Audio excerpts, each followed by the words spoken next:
Tim Hasselbeck is back to give you the deciding factor for all 4 wildcard games. We're going to go in chronological order, beginning with the game you can see on ESPN, 4:20 Eastern Time. Titans-Chiefs. What's the factor? Travis Kelce is the deciding factor in this game. You know, surprisingly, the Tennessee Titans actually pretty good at defending a run. You know, only allowed 5 rushing touchdowns this season.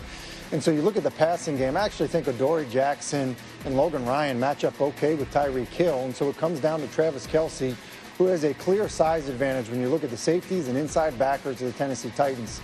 Last time these teams played week 15 of last year, Kelce was just kind of 5 for 41 yards, something like that. Not a huge part of their passing game. I expect that to be drastically different in this matchup. And that offense played much better after that slump in October, November.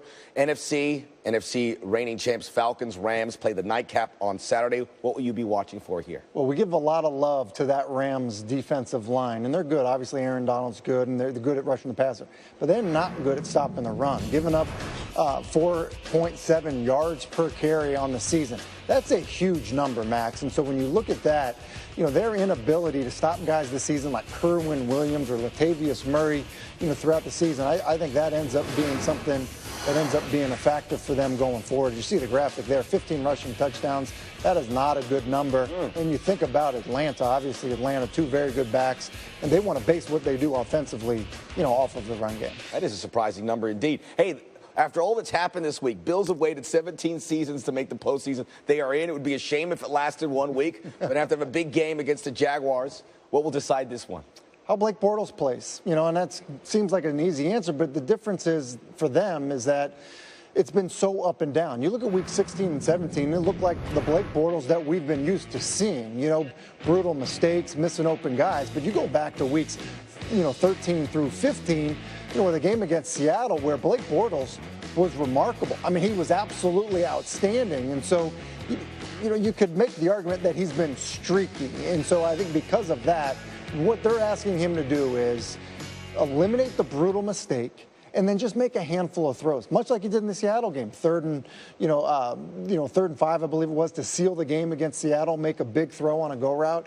They need him just to make a handful of throws. That was an easier pick for you than these other ones to pick one player. Blake, it was. surrounds. Well, I mean, it's the roller coaster. We shall see. Final game of the weekend, NFC South showdown. Panthers, Saints, they finished atop the division 11-5. The Saints win the division because they beat the Panthers both times. Oh. So what's the deciding factor? Well, it's interesting when you get these division games, so now it's the third matchup. You go back and look at the other 2 games and you say, okay, well, what stood out? Well, what stood out to me was the way the Saints were able to run the football on the Carolina Panthers. Carolina's got a good front. They've got really good linebackers. The problem was they were getting covered up by that Saints offensive line.